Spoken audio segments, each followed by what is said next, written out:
Molt bon dia.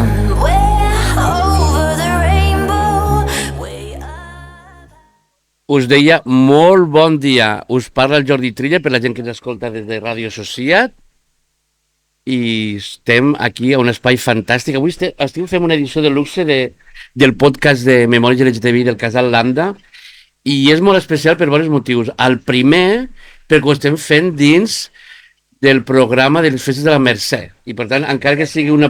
Lo oigo mejor sin casco que con casco. No puedes hablar porque si no me descubres todavía el personaje y no te he presentado. Ya tengo un personaje por él, pero ahora lo explicaremos. Bueno, ahora empezamos. No passa res. Un dels motius que és especial és per la veu que heu sentit i que ara us presentaré. I l'altre és perquè estem a dins de les festes de la Mercè, amb una col·laboració que un any més ho fem amb Ràdio Societat, a la xarxa de ràdios comunitàries de Barcelona, que estem al Rovell de l'Ou, estem a la plaça Catalunya. Ens fa un dia estupendo, contra tot el pronòstic ens fa un sol de setembre, fa una fresqueta estupenda, la jaqueteta, ja podem portar que si la gorra, que si el pareo, que si la bufanda, tots els complementos maricas ens ho podem ficar perquè fa un dia marica. I avui ens acompanya molta gent, la gent que passa i s'aturen, la gent que ha vingut expressament, a tots i a totes moltes gràcies, i a la gent que ens escolteu a través de la ràdio, a través dels canals de YouTube del Casal Lambda, benvinguts i benvingudes. Ara sí que voldria una mica de sintonia. Pon-me-la, xiquitín.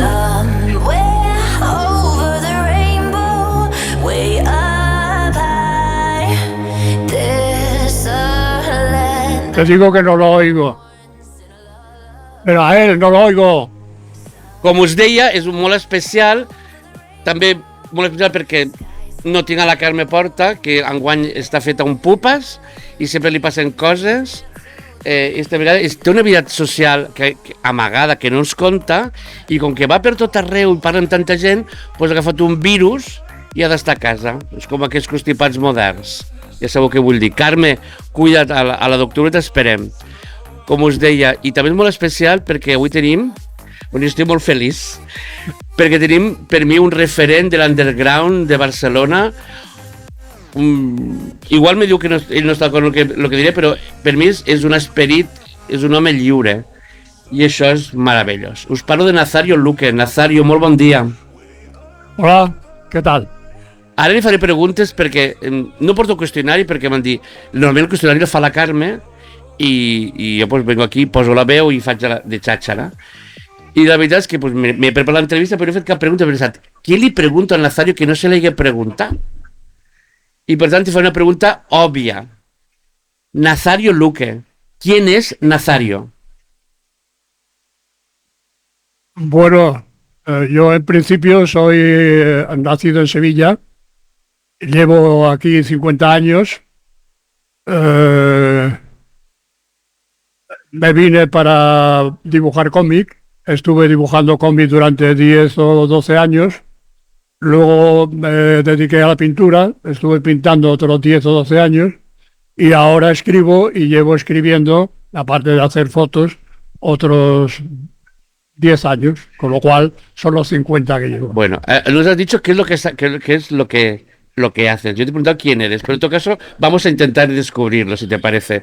Nazario, yo te segueixo per Facebook i quedo encantat amb les fotos que fas des del teu balcó. La gent que no ho sàpiga, i no desvetllaré cap secret, perquè sempre ho dius, tu vius a la plaça Real, que vas instal·lar ja fa molts anys, i des del balcó, cada dia o molt sovint, publiques fotos del paisatge urbà i humà de la plaça Real. És gairebé un diari de bitàcora, però fotografiat de com la plaça està viva i es va transformant, no? Explica'm què representa la plaça Real a la teva vida. Bueno, yo en la plaza vivo casi todo el tiempo que llevo aquí, excepto 4 o 5 años. Vivía antes en San Josep Oriol.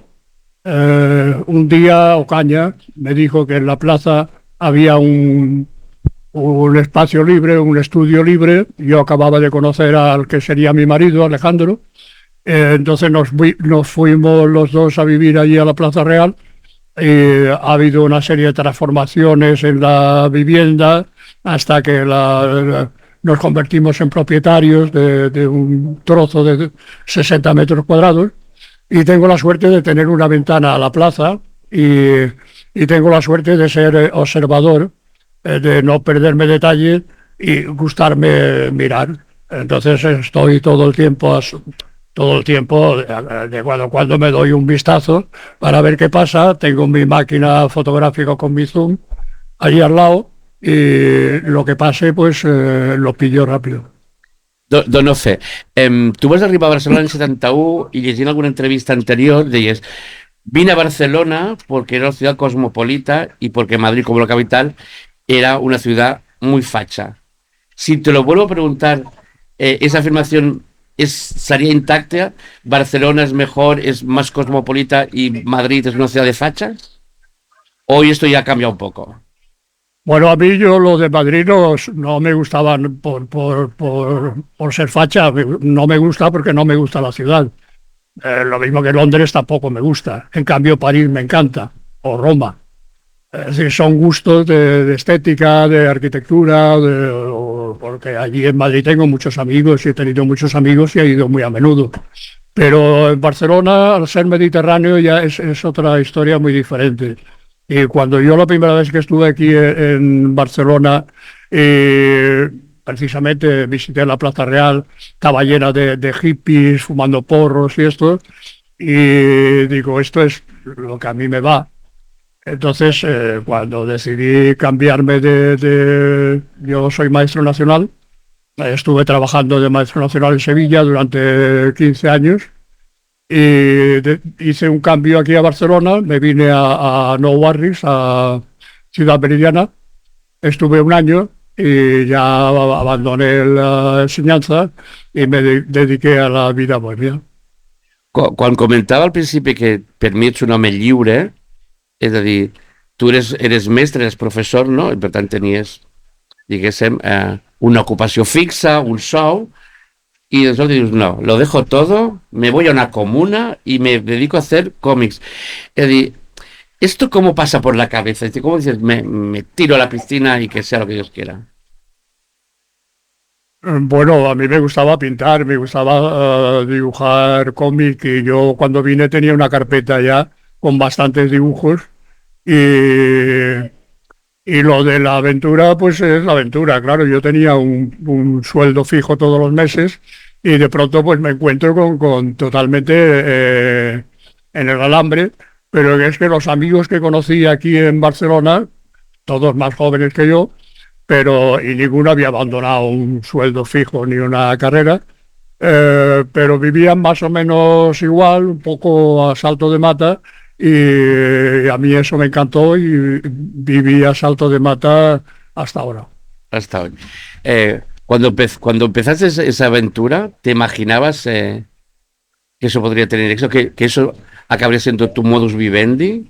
¿O era decir, mira, lo hago a ver qué pasa? Bueno, yo siempre he sido partidario de que una persona que realmente es feliz es cuando tiene el trabajo que le gusta y puede vivir de ese trabajo. Y yo desde siempre procuré ganarme la vida con mi dibujo, como los demás, dibujando carteles, nos pagaban mejor, nos pagaban peor, no nos pagaban. Pero poco a poco pues íbamos defendiéndonos y vivíamos la vida esta que los otros vivían con 18 o 20 años y yo la vivía con 30, un poco retrasado, pero bueno, así Lo tenía mucha importante más es llegar. experiencia. Eh, no, estoy guardando un poco el contenido de tus cómics, que te lo quiero preguntar porque creo que és un tema... Sí, nosaltres aquí normalment portem persones que han tingut un paper destacat amb l'activisme LGTBI a Catalunya, han estat associacions o a institucions i tal, i tu, diguéssim, has estat aquí perquè creiem que també ets un activista, tot i que no has participat d'això, no? Però és que tenies un pare, perquè tu, Locanya, molta més gent, no? Us pintàveu les ungles, us pintàveu la cara, us vestíeu i anàveu pel carrer. És a dir, éreu molt inconscients o éreu molt valents? O les dues coses? Yo casi desde el principio tenía claro que podía provocar con mis dibujos, me gustaba provocar. y que podía usar el dibujo o los cómics como una forma eh, de denuncia, de, de- de- de ir en contra de todo lo que a mí me había reprimido durante toda mi juventud y de mi infancia. Entonces empecé haciendo historias defendiendo la liberación de la mujer.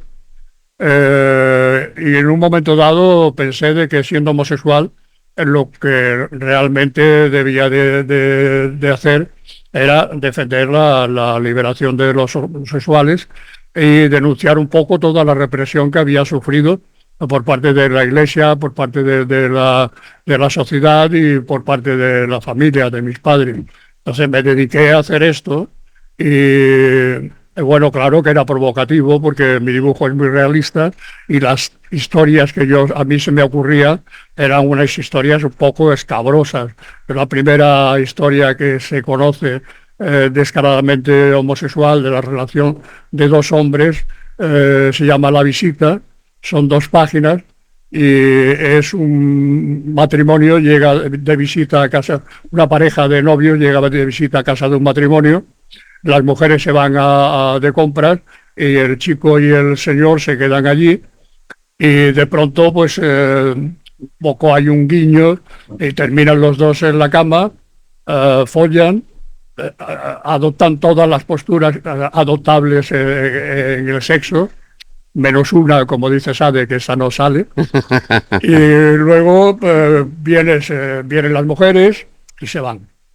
Entonces ya hay ahí una denuncia, no ya de la situación de los homosexuales, de esta represión con las mujeres y esto, sino que el chico joven dice que él está dispuesto a comentarle, a decirle, a confesarle a la novia que a él le gustan los hombres, y en cambio el señor mayor pues dice que jamás en la vida le contaría a su mujer esto, que esto sería fatal. Y esto son 2 actitudes, la del joven es una actitud muy valiente y yo la retrato y me parece que hago una labor retratando este homosexual joven. Sí, sí, los cómics, y luego hablamos de otros que son muy, muy famosos, pero es preguntar de tu vida, ¿no? De tu vida, de la tua vida al carrer, ¿no? O sea, salías con Ocaña y con más gente, y vivías de hecho, digamos, Ventura Pons os retrató en la película, ¿no? Eh, y eso en los años 70, o sea, era más que provocar, era, ¿no?, muy arriesgado, y por tanto, desde mi punto de vista, por eso lo quiero chequear contigo. eh, Seguramente había inocencia, ingenuidad, no sé qué, pero había, digamos, también una parte de activismo a través del propio cuerpo, ¿no? Y eso a mí me parece interesante, ¿no? Porque hemos vivido gente, ¿no?, que ah, ha hecho activismo a través de acciones, y en cambio vosotros erais vosotros mismos, que era la acción, ¿no? Y eso me parece maravilloso. Y por eso te preguntaba si eso era ingenuidad, inocencia, valentía, o decir, oye, mira, mm, si vamos a la cárcel, vamos a la cárcel, pero vamos a ser como queremos ser nosotros y os paseáis por el centro, ¿no? Ahí, esto está documentado gráficamente, ¿no? Por eso te preguntaba, eh, ¿por qué? ¿Por qué lo hacíais así? Bueno, nosotros nos dedicábamos a pasarlo bien y era una forma de pasarlo bien y provocábamos, claro, porque lo pasábamos bien y hacíamos esto en la calle. No era que de pronto, hacía un par de años, salió en una revista, se llamaba ¿Por qué?, unas fotos de unos tíos vestidos de mujer, que aquí donde los tienes son hombres. Y una redada que habían hecho en Sitges, y había en una discoteca, en un bar, y había unos hombres disfrazados de mujer, y los había detenido la policía y los habían fotografiado y lo había salido en esta especie de revista como el caso. Y claro, nosotros no, nos disfrazábamos, pero no pretendíamos aparecer como mujeres, sino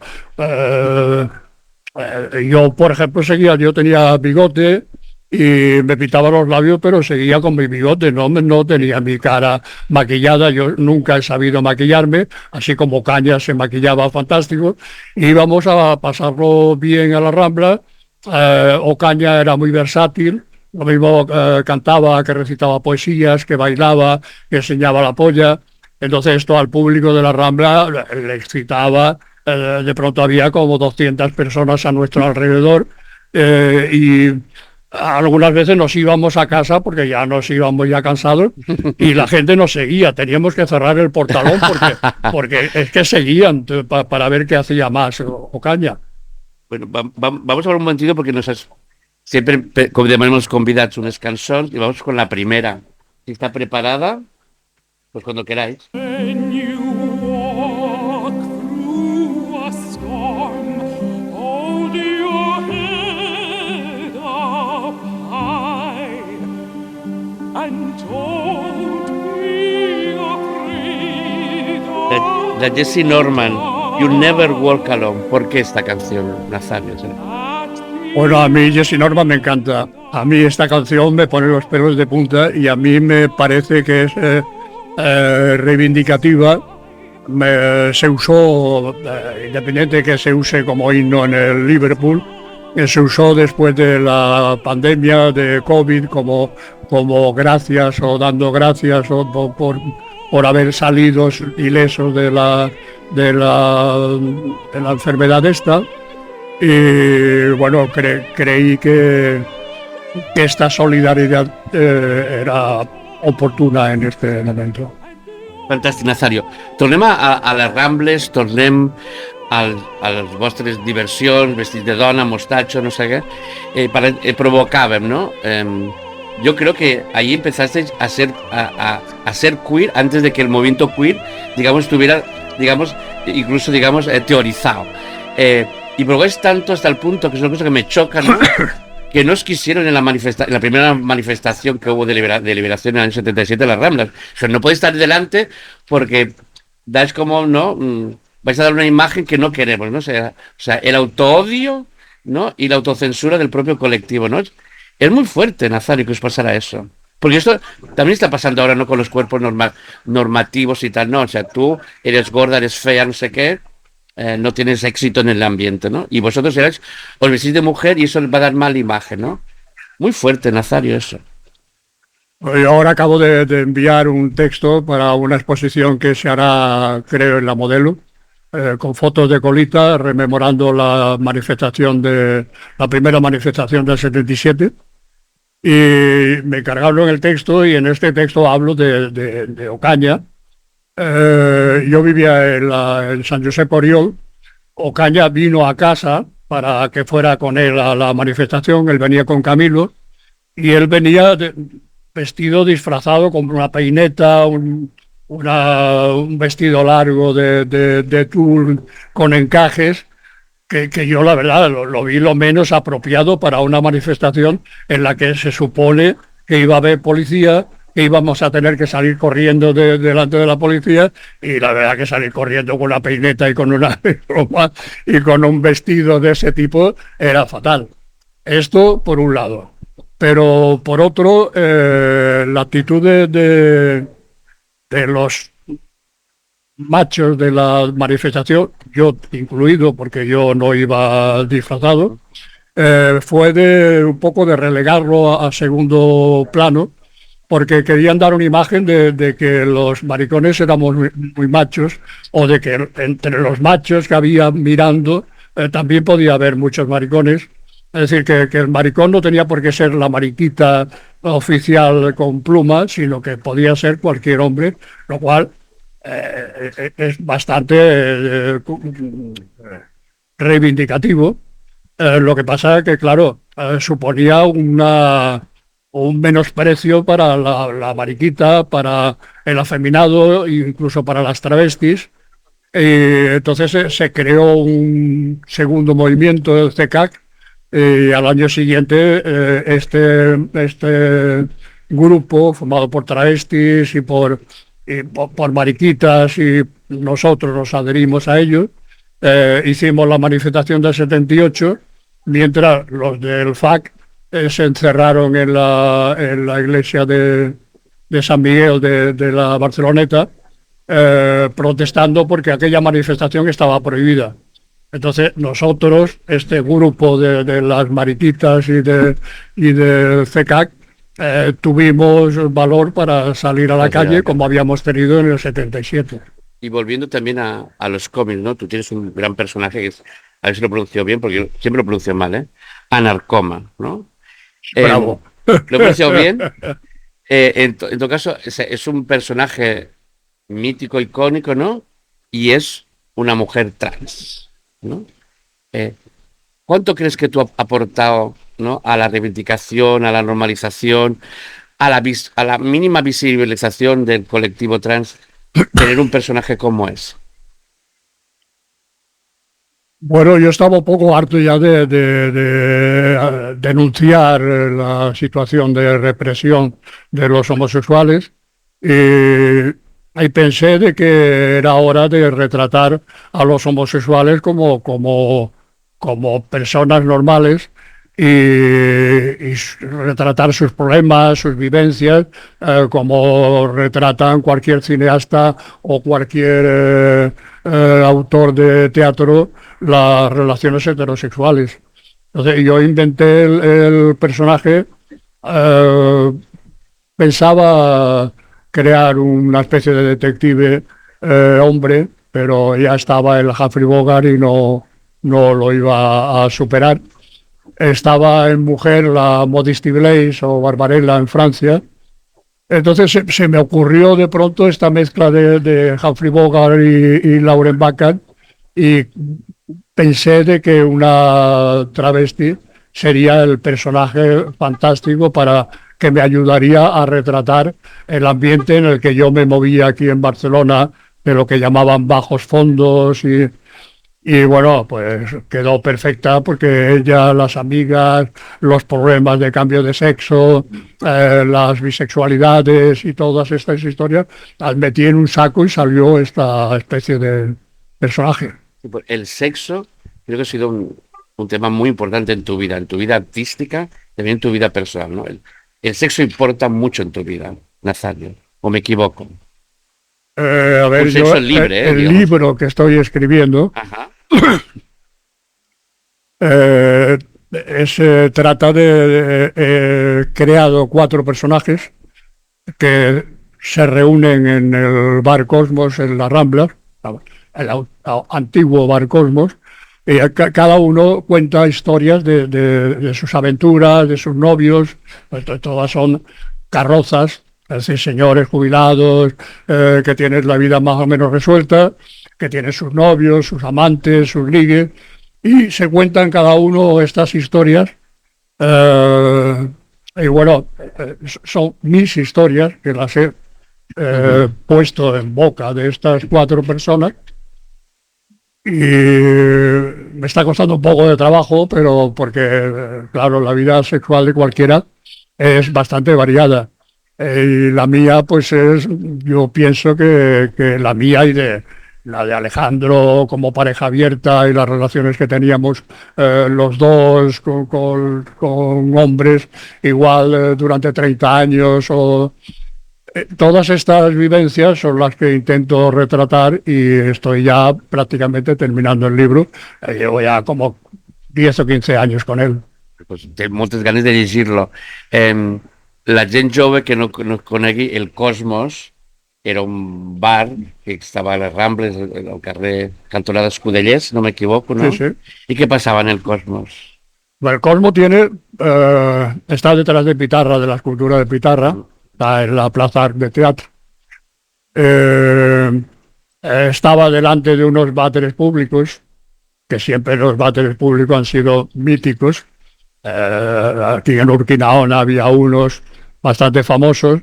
Genet habla de uno que lo derribaron y fueron las mariconas a poner ramos de flores cuando lo hicieron desaparecer.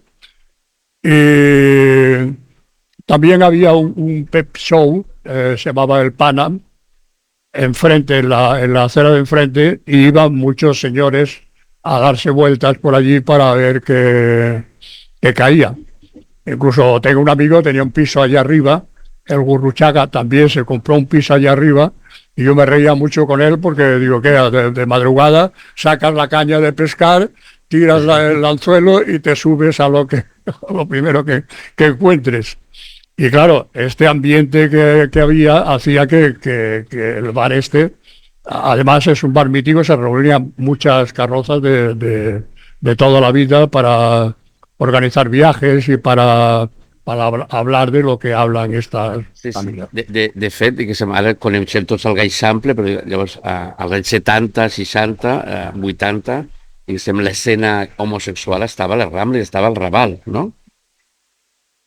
Hombre, cuando yo vine, realmente toda la movida homosexual, el Elefante Blanco, el Nagasaki, el Bambú, todos estos bares estaban allí por la calle Códolos, por la calle Escudillers, todo aquello era un engranaje de movida homosexual, que es la que yo retrato un poco, donde va Narcoma, hay un club, se llama El Torpedo, falso, pero es un poco mezcla de Lea 3, mezcla del chino. Luego haría un libro sobre Paca la Tomate, que era una amiga que trabajaba en el bar Quique ya para los 80.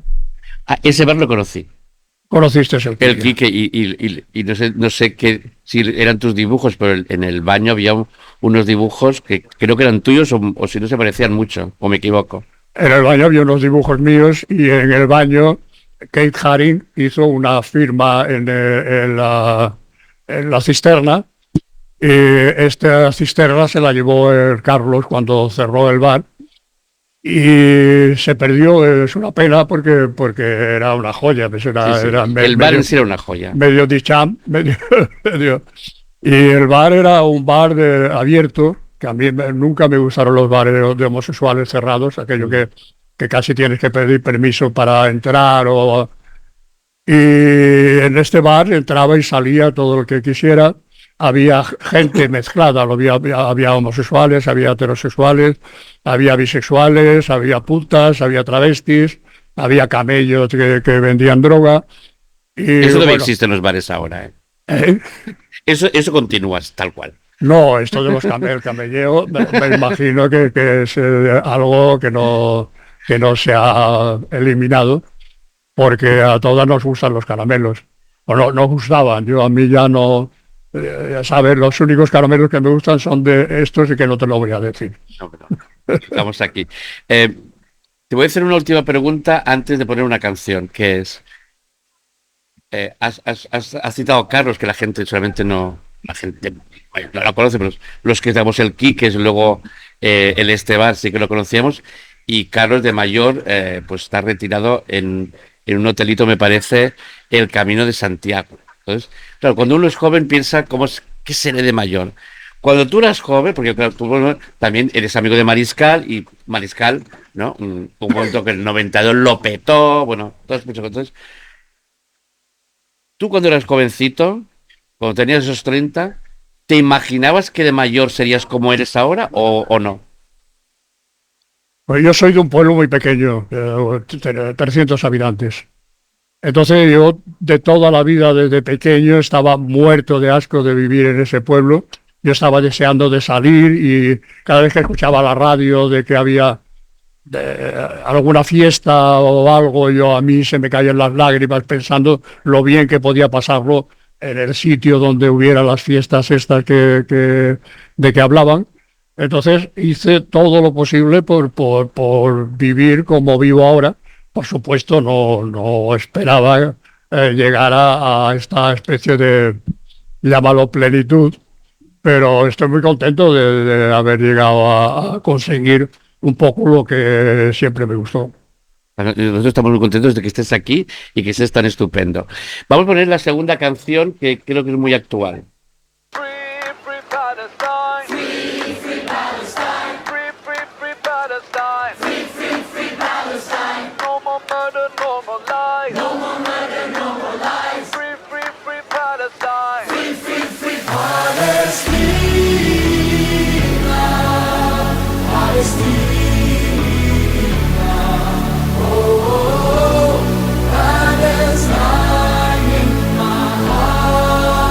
Tengo que preguntarte el motivo, pero es obvio. ¿Por qué esta canción de Free Palestina? Bueno, Alejandro no se perdía una manifestación. La bandera palestina de Alejandro estaba hecha de trozos de telas de color cosidas, porque no había banderas palestinas en aquella época. Y era, bueno, defensor de la libertad de Palestina. Y recuerdo una vez que estábamos en el Grec y cuando se apagaron las luces, era el tiempo de Sharon, que era igual de asesino que Netanyahu, pero poco más en aquella época. Y se oyó una voz fuerte, potente, Sharon, asesino. Se quedó todo el mundo así un poco sin saber de dónde había salido la voz ni de qué venía. Y bueno, Alejandro siempre tuvo una bandera palestina en nuestra ventana, yo sigo teniéndola y soy un apasionado del mundo musulmán y del pueblo palestino. Es un desastre. Vivimos en un mundo, perdona, que es un desastre, una tragedia. Lo de Gaza, tantas cosas, ¿no? ¿Nos vamos a un mundo peor? ¿Qué te parece a ti? ¿O hay que tener esperanza, Nazario?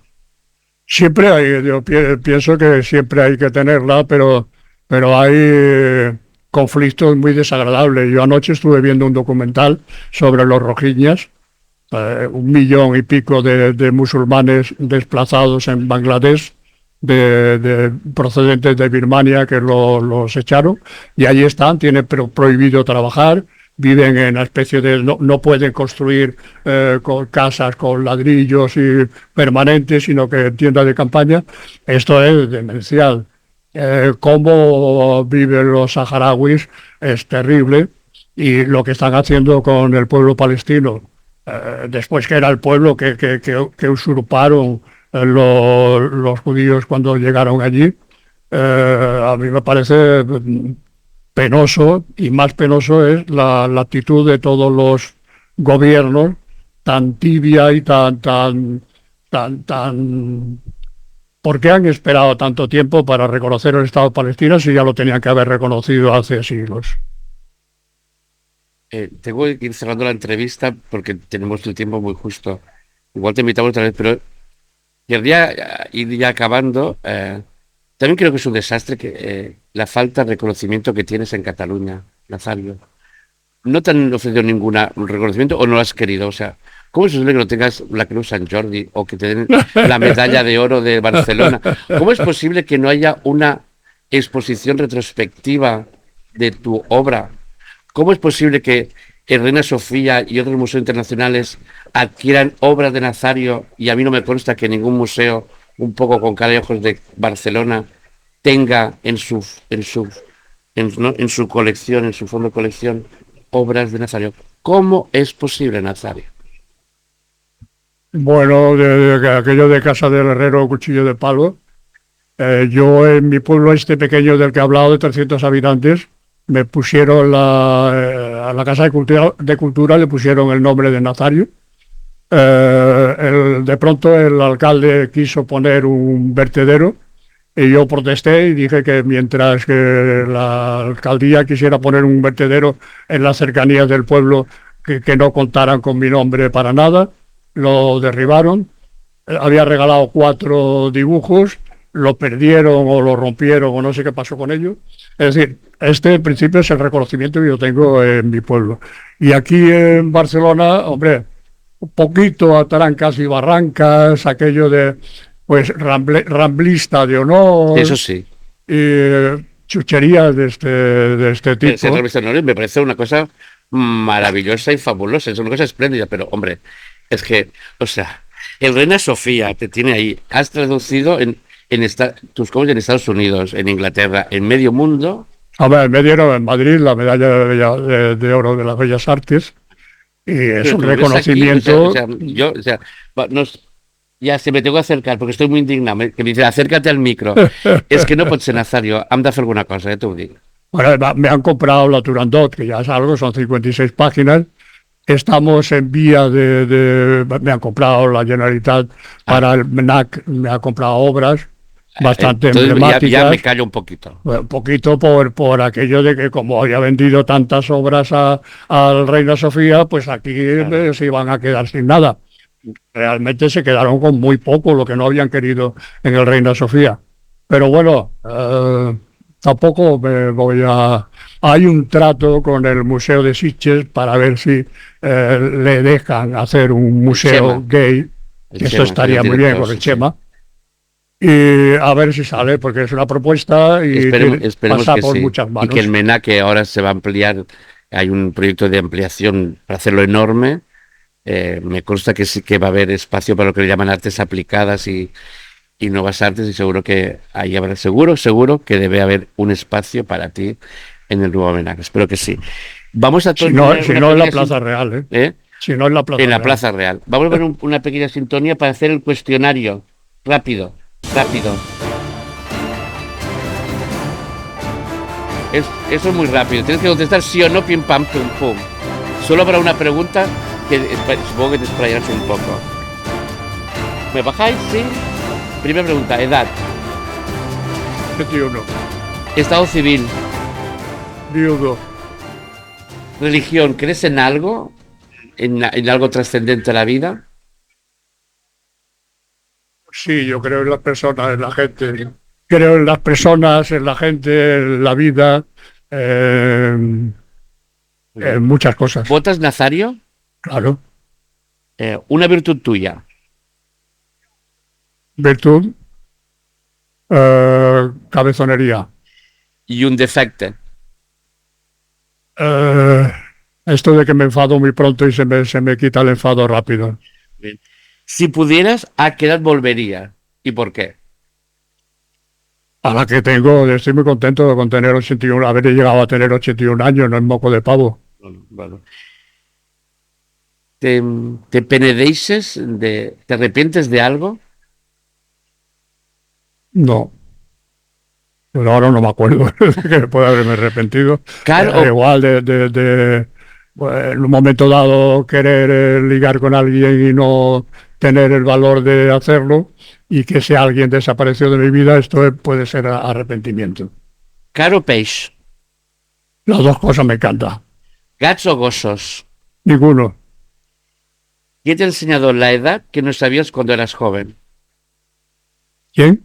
¿Quién te ha enseñado la edad, algún aprendizaje de la edad que no sabías cuando eras joven? Hombre, uno va aprendiendo poco a poco todo. Yo me acuerdo en mi libro sobre la infancia que aprendí de pequeño la palabra paja. No sabía qué era, de tal forma que estaba jugando con mi hermano 4 años más pequeño que yo, que igual tenía 2 años y yo 6, y le digo, ¿quieres que te haga una paja? Y mi madre estaba en la cocina, niño, ¿quién te ha enseñado esta palabra? Y entonces supe de que esto de paja no era no debía de ser algo bueno. Bueno, hablando de libros, un libro que te guste, un libro a recomendar. Bueno, ha sido un descubrimiento, un señor que se llama Laszlo Krasznahorkai, húngaro, y el último libro que he leído, cualquier libro de él, vale la pena. Una película.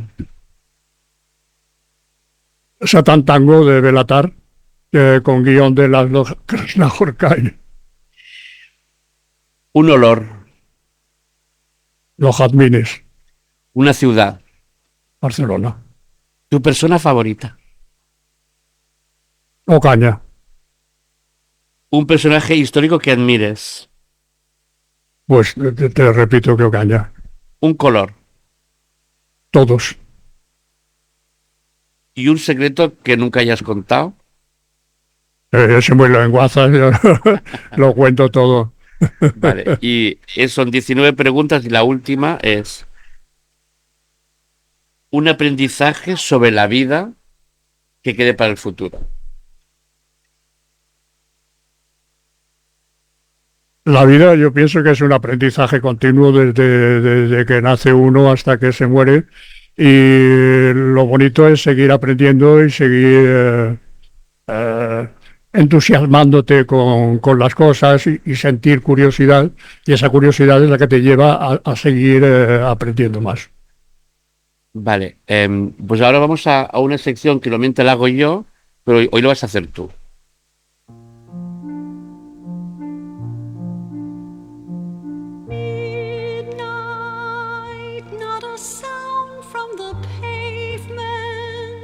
nos suena Bárbara Streisand, Sí. tal como éramos, y es lo que llamamos Back to the Future, Regreso al Futuro. Y normalmente siempre hablamos de un personaje o de un hecho relevante, ¿no?, en el pasado.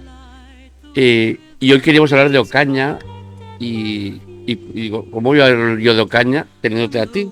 Entonces, Habla. no, prefiero que lo cuentes tú, quién era. Entonces, también, y lo voy a ampliar si te apetece, si no te apetece. Yo creo que Ocaña ha sido una persona muy importante en tu vida, pero sin duda también ha sido una persona muy importante Alejandro. Háblanos de Alejandro y Ocaña. ¿Quién eran Alejandro y Ocaña? ¿Por qué tenían que ser recordados y admirados? Para mí era todo lo contrario de lo que yo soy, por eso me atraía, me entusiasmaba. Ellos eran todo vitalidad, todo espontaneidad. Yo soy todo reflexivo, todo racionalista. Entonces Alejandro era una persona que si yo hubiera sido como él, desde luego no hubiéramos aguantado 36 años, y si él hubiera sido como yo tampoco. Nos compenetrábamos y nos soportábamos tal como era, y con Ocaña pues pasaba algo parecido. La diferencia con Ocaña era que, por ejemplo, yo no soy pintor, yo no era pintor cuando conocí a Ocaña. Entonces Ocaña me respetaba como dibujante de cómic porque no le hacía sombra, en cambio no podía ver a ningún pintor, y esto pues, no había separación entre los dos a ese nivel. Pues Nazario, muchísimas gracias por dedicarnos el tiempo al podcast del Casal. Ha sido un placer personal y profesional. Hay que irse a comer, si son las 2. Gracias de nuevo y no sé. Esperaremos tu libro con muchas ganas y esperaremos que alguna institución pública haga esa retrospectiva que te mereces. Gracias, Nazario. Gracias a ti, gracias. Y ya estamos acabando. Me van a poner cualquier sintonía, me sirve. Me puedes poner cualquier sintonía porque siempre hay la pregunta, las cosas de trilla, que es la gente que nos escuche en casa, en redes sociales, que lo escriba, ¿vale? Que la pregunta es que van a tener 2 entradas. Esta sintonía me parece magnífica, así como el piano que suena de fondo, tu. Aquí un poco de bermuteo, que es a las 2 del mediodía cuando lo estamos grabando. La gente que escriba en el canal de YouTube, en redes, la respuesta correcta a cuál era el famoso personaje detective trans que creó